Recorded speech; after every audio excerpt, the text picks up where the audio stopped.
Hello and welcome to Home Buyers Thursdays.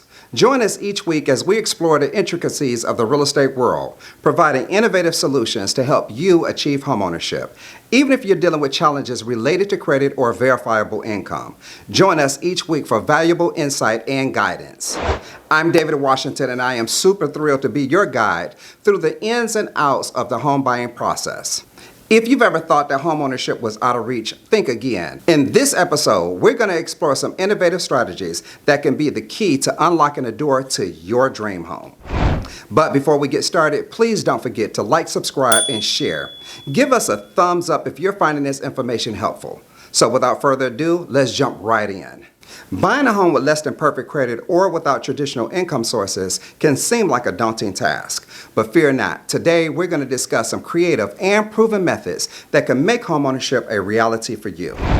Whether you're a freelancer or entrepreneur or someone with a unique financial situation, there are options available. So let's explore some of them. One of the creative strategies gaining popularity is lease option or rent-to-own agreement. This agreement allows you to lease property with an option to purchase it at a later date and at a predetermined price. This can be a fantastic option for those who's working to build up credit or to stabilize their income. However, there's a couple of things that you need to be cautious about. In states where the eviction process is quick, if you miss one or two payments, you can lose your initial down payment or any monies that you've paid towards updates or repairing that property. There are also many scams that you need to watch out for in this situation. However, if done correctly, this can be a win-win for all parties involved. Another innovative approach is seller financing. In this scenario, the seller acts as your lender. So instead of making rental payments, you're making payments based on principal and interest and over a period of time directly to the seller.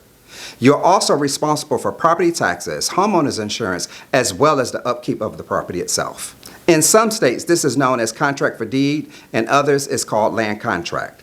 This can be advantageous for those who may not qualify for traditional financing. Co-buying or joint ventures. Consider teaming up with a friend or family member to co-buy a property. Joint ventures can be a powerful way to pool resources and share responsibilities of homeownership. Here's a couple of things that you have to remember. Many times people fall out and relationships do go bad. So make sure that all parties are on the same page and have the same agenda in heart. Government programs and grants. Did you know that there are various government programs and grants that's designed to assist individuals with limited income or with not so perfect credit to achieve homeownership? The secret to purchasing a home creatively is knowing how to locate a seller that's willing and ready to work with you because of your situation. Let me introduce my Next Gen 2.0 Home Buyers Master Program, designed to guide you through the process of finding the ideal home for you and your family, step by step. Can you imagine being in your new home for the holidays, especially if you've been denied in the past for traditional financing? Schedule a strategy call with me today so I can show you exactly how to obtain your dream home today. Thank you so much for joining us on this week's Home Buyers Thursdays, where we're exploring creative ways to purchase a home without good credit or without verifiable income. Remember, your pathway to homeownership may not be traditional, but with the right knowledge and strategies, it's just as rewarding. If you found this information valuable, give us a thumbs up, share this video, and definitely comment below with any questions or topics that you'd like for me to cover in future episodes. Until next time, happy house hunting, and we'll see you next week.